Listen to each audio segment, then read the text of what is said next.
여러분 안녕하십니까. 반갑습니다. 강현수의 실전 파워투자에 오신 여러분 환영합니다. 구독과 좋아요 알림 설정 부탁드리면서요, 교육, 실전 매매, 종목 추천, 시황, 투자의 모든 것을 전해드리는 강현수 방송에 오신 여러분, 실전 프로 하루빨리 되시길 기원하면서 들어가겠습니다.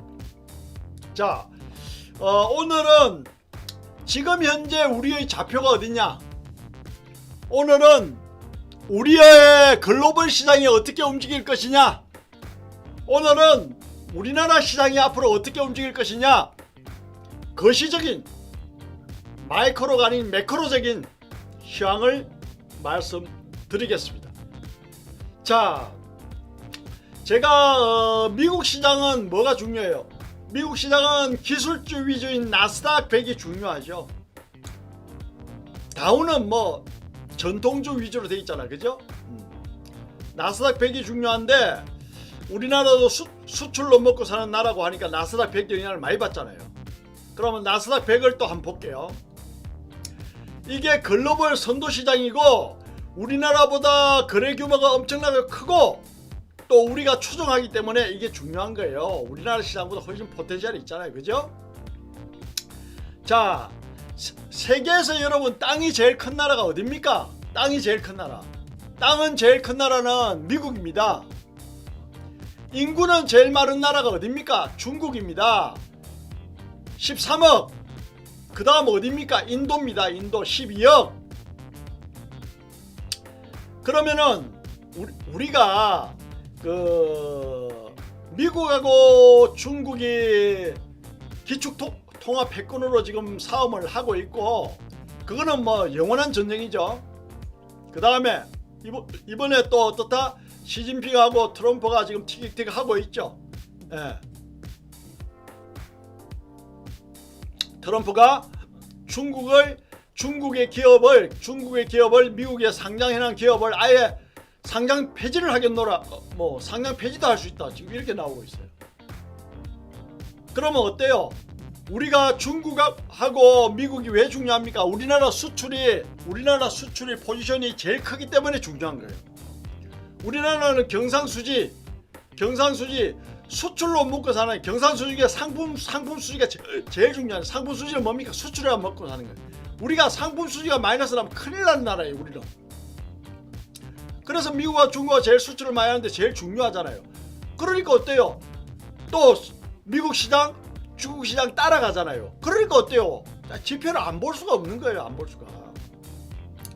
우리는 용어의 꼬리, 미국 시장은 용어의 머리. 그러니까 미국 시장을 봐야 되는 거예요, 여러분. 글로벌 시장의 커머디티 상품을 봐야 되고, 뭘 잘하기 위해서도, 주식을 잘하기 위해서도, 뭘 잘하기 위해서도, 세계 금융시장의 흐름을 파악하기 위해서도, 해외 선물을 잘하기 위해서도 다 알아야 되는 거예요. 그래서 오늘 나스닥 100을 가지고 여러분들 한번 설명을 해드릴게요. 그러면 우리나라 분석은 자연적으로 됩니다. 왜냐? 용어의 머리를 분석하면 용어의 꼬리는 자연적으로 따라오잖아. 왜냐? 머리가 가는 방향으로 꼬리가 가니까. 오케이? 그래 되는 거지. 자, 그러면 어때요? 나스닥이 이 고점입니다. 그죠? 2020년 2월 20일 고점. 지금 어때요? 이전 그때 고점을 찍고 무너졌던 이 저점 레벨을 어떻다 살짝 넘었다가 돌파를 못하고 다시 무너지는 모양이 나오고 있습니다. 자, 이걸 분석할 때 어떻게 하느냐? 분석할 때 어떻게 하면 쉽게 하느냐? 자, 보세요. 에너지를 읽을 때 이 고점과 고점을 연결합니다. 이렇게. 어때요? 얘가 갈 것 같으면은, 얘가 이거 돌파할 것 같으면 여기서 이런 모양이 나와요. 이런 모양. 이런 모양을 찍고 가야 되는 거예요. 근데 어때요? 여기서 에너지가 나오다가 여기서 에너지 확 죽어버려. 그죠? 자, 보세요. 무슨 말이냐? 이렇게 가파르게 오르다가 이번에 오르긴 올랐는데 어떠다 옆으로 죽네. 에너지가 옆으로 죽어버렸네. 이래 되는 거지. 그리고 또 60선의 이평선의 방향 보세요. 아래로 꺾어지고 있죠. 꺾어지고 있어요. 60선의 이평선의 방향은 무슨 선이다? 5일선은 생명선, 20일선은 추세선, 60일선은 수급선, 120선은 경기선. 이래 돼요. 그럼 어때요? 수급이 돌아오지를 않고 있네. 이래 되는 거지. 수급이 돌아오지를 않고 있네. 그죠? 자, 그럼 어때요? 나스닥은 이 고점을 돌파하지 않는 한 어떻다? 이 고점을 돌파하지 않는 한 어떻다? 이 저점과 이 고점 사이에서 놀겠구나. 이렇게 판단을 하는 거예요. 그럼 어때요? 에너지가 죽네. 그럼 어떻다? 우리나라 시장도 활발하게 가기는 어렵겠네. 코로나 팬데믹을 넘어서서 이번에 어떤 일이 벌어집니까? 코로나 때문에 어린이들이 괴질병이 걸려서 뭐 사망한다, 이런 뉴스가 나오고 있어요 이제. 그리고요, 여러분 한번 보세요. 이 코로나가 금방 잠잠해질 것 같아요. 제가 저번에 말씀드렸잖아요. 저번 강의 때. 이 코로나는 DNA가 아니고 RNA인데 RNA는 변종이 잘 생긴다. 변종이 생긴다만 잡기가 힘들다는 얘기예요. 그죠? 그래 금방 끝날 문제 아닙니다. 이거 금방 끝날 문제가 아니기 때문에 여러분들 대비하셔야 돼요. 에? 그래서 강에서 그런 말씀 드리죠. 컴퓨터 하나만 있으면 매매해서 먹고 살려는 해외선물도 좋고, 주식자이 떨어져도 해외선물 좋다. 주식자이 갈 때 주식해라. 뭐 이런 말씀 드려요. 컴퓨터로 먹고 살 수 있다. 이런 말씀 드리잖아요. 자, 그러면 시간 없으니까 나스닥 받고, 그 다음에 여러분들 좋아하는 오일 한번 볼게요. 세계 경제의 바로미터, 세계 경기의 쌀, 오일, 크루드 오일, 서브 텍사스산 중진류. 자, 보세요. 크루드 오일이 어떻다? 야, 마이너스 가격 찍고 여기서 어떻다? 반등이 들어왔습니다. 그럼 어떻다? 저항 구간이 여기가 있고요. 명백한 저항 구간이 여기 있고요. 그 다음에 또 어디가 저항 역할을 한다? 여기가 또 저항 역할을 하죠. 그죠? 크루드 오일이 어떻게 간다? 여기서 계속 날아가기보다 여기서 조정이 들어올 확률이 훨씬 높다라고 보고 여러분들이 대응을 하시면 됩니다. 그리고 어때요? 지금 뭐 비행기도 제대로 못 뜨고 차도 어때요? 뭐 활발하게 움직이지 못하잖아요. 코로나 팬데믹 때문에. 그죠? 네. 그래서 여러분들이 또 이제 만기가 가까워지죠.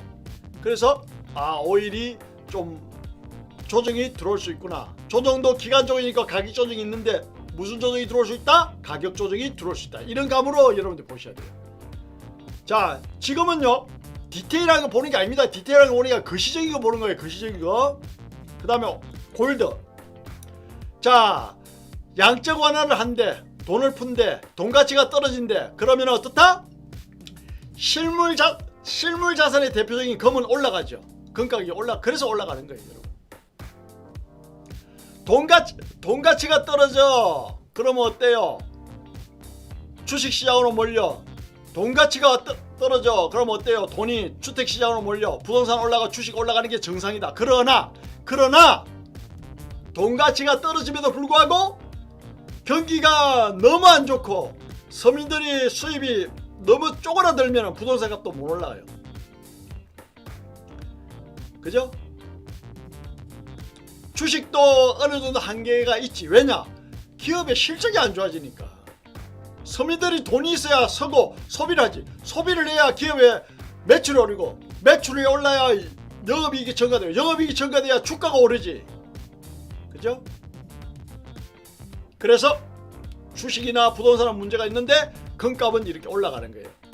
돈가치 떨어지면은 금은 무조건 올라가게 됐습니다. 실제 옛날에 금본위 제도 때는 중앙은행에 돈을 갖다 주면 금으로 바꿔줬어요. 그거를 태환화폐 그러잖아요. 그 닉슨이 불안화폐로 만들어버렸잖아요. 자, 그래서 금값은 어떻다? 이 고점을 또 돌파를 한다라고 보고 여러분들이 개념을 가지고, 그러면 양적 완화를 계속 하겠네. 미국이 또 말이죠. 양적 완화를 여러분들이 계속 한다는데 미국이 이런 말 났어요. 제로 금리 간다 이런 말인데 제로 금리 가기 힘들어요. 왜 그럴까요, 여러분들? 미국의 대표적으로 금융권을 장악하고 있는 집단이 어디냐? 유태계입니다. 유태계에서 돈을 쥐락펴락하고 있는데 미국의 유명한 은행들이 유태계 자금들이 다 있어요. 유태계가 많고. 그럼 어때요? 제로금리라면 은행에 수익이 생깁니까? 안 생깁니까? 안 생기죠. 그걸 반길 리가 없지. 그래서 제로금리까지 가기는 굉장히 힘이 든다. 이렇게 여러분들이 마인드를 가지시고, 그 다음에 또 이런 거를 묻더라고요. 왜 우리나라는 돈 가치가 없고 위기가 오면 돈 가치가 없고 일본은 안전자산 취급을 받느냐? 금융시장에서 안전자산은 금, 엔화, 이게 안전자산 받아요. 미국채, 달러 다 안전자산이잖아요. 그러면 엔화는 왜 안전자산이냐? 간단합니다. 우리는 대외 부채가 많아요. 일본은 대외 부채보다 대외 채권국입니다. 일본은 채권국입니다. 미국의 국채를 일본이 제일 많이 가지고 있어요. 그럼 어때요? 경제가 어려워진다. 그럼 어때요? 일본이 미국채를 팔죠. 미국채를 팔아가 돈을 가져오겠죠. 그럼 어때요? 일본은 안전하겠죠. 그죠? 외환 위기를 겪지 않죠. 우리나라는 어때요? 채권국이 아니기 때문에 어떻다? 달러가 없어지고 위태로워지는 거예요. 외환 위기를 겪게 되는 거예요. 일본은 안 그렇죠. 채권국이니까. 그럼 어때요? 위태로워진다? 안전자산의 엔화가 올라가는 거예요. 그래서 올라가는 거예요. 그 메커니즘입니다. 그것도 이해하시고. 그래서 어쨌건 간에 골드, 달러, 엔화, 미국채는 어떻다? 안전자산에 속한다. 그것도 우리 상식 좀 알아야 되고요. 자, 그 다음에 세계 경제의 바로 밑에 카프를 볼게요. 닥터 카프 이래가 경제가 좋아지면은 구리값이 올라간다. 카프. 자, 카프 보세요. 지금 이게 차트가 살아있습니까? 죽어있습니까? 차트가 살아있습니까? 죽어있습니까? 저 강의 기본만 들어도 알죠. 차트가 죽어있죠. 차트가 고점이 낮아지고 어떻다? 조금 오른다다 차트가 죽어있죠. 그러면 어떻다? 경기가 못 사는 거야. 아직도. 경기가 좋을 때는 카프가 이렇게 날아갑니다. 이렇게 여러분 저점을 높이면서 아십니까? 그러면 아직은 경기가 아니다라고 보는구나. 오케이? 메이저들은 그렇게 보는 거지. 그 다음에 달러 인덱스를 보려면 뭐야? 유로 달러를 보면 딱 알지. 달러 인덱스. 예? 유로 달러 딱 보면은 유로 달러 약하죠. 그럼 달러 인덱스는 강하다 이 뜻입니다. 안 봐도 비디오입니다. 안 봐도. 그래서 지금 달러가 강세로 간단 말은 안전자산의 강세구나. 이렇게 해석을 해야 되는 거예요, 여러분. 예? 자, 달러 인덱스 한번 보여드릴까요? 자, 보세요. 유로 달러는 떨어지는데 달러 인덱스는 저점을 높여서 강하게 가죠. 100을 넘어섰어요.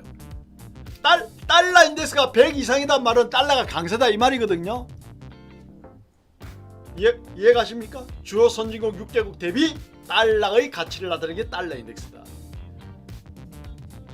1974년도부터 이걸 정했습니다. 이해 가십니까? 자, 그래서 그러면 전체적으로 어떤데? 시장은 조정받을 때가 다가왔고 경기는 아직도 좋아진다고 볼 수 없고 안전자산에 득세를 한다. 골드, 달러 인덱스 올라간다. 그러면 아직도 불안하게 생각한다. 누가? 메이저 금융 세력들이 이 시장을 세계 글로벌 시장을 불안하게 생각한다. 이렇게 이해하시면 돼요. 깔끔하게 정리가 되잖아요. 말이 필요 없습니다, 여러분. 왜냐? 이 차트는 돈이 들어간 차트이기 때문에 그걸 믿으시면 돼요. 우리나라 주식시장에 10,000배, 20,000배 이상 돈이 투자된 시장입니다. 비교가 안 됩니다, 여러분. 우리나라 시장은 동네 축구, 이 시장은 유럽 프리미엄 리그. 비교가 안 되는 시장을 분석하면은 딱 알 수가 있다. 구독과 좋아요, 알림 설정 부탁드리면서 강현수의 실전 파워 투자는 다음에 더 좋은 영상으로 뵙겠습니다. 감사합니다. 강현수입니다.